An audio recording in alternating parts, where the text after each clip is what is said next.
Hello, this is me, Mary Apollo, the founder of Four Direction.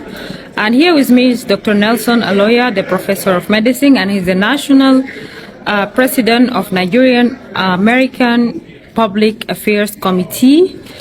He's going to tell us more about his work with young people and the vision of his organization. Welcome, Prof. Nelson, to the Four Direction. Thank you very much. It's a pleasure to be with you, Mary, as always.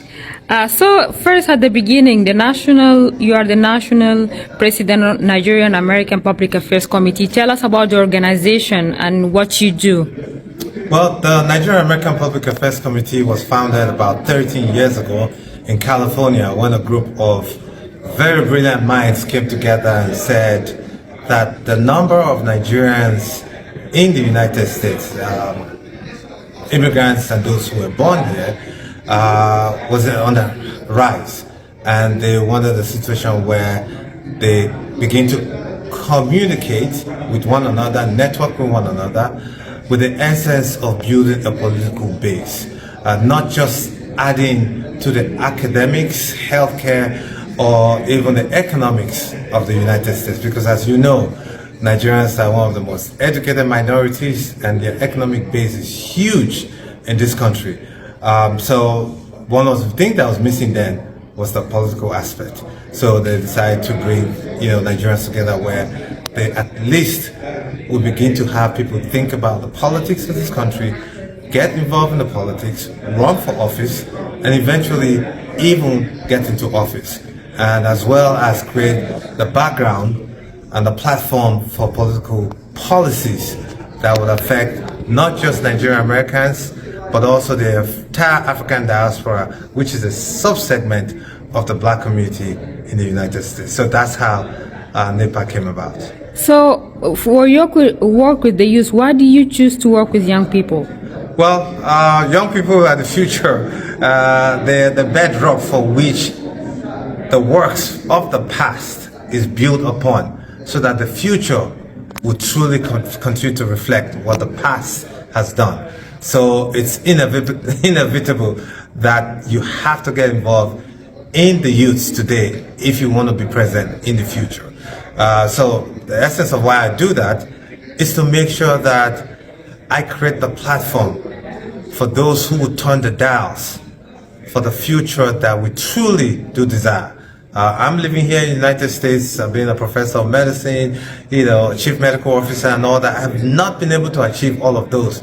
But for the work that people way back from slavery and the civil rights and civil war and everything else that they've done here in the United States and of course across the continent in Africa, Nelson Mandela, Jomo Kenyatta, Kwame Nkrumah, all those greats put together has done the work for me to stand here today. So I believe it's my turn to also create the platform for those who will go on to do great. Because what they did for me then is to allow me to have the political freedom to express who I am and to climb up the ladder.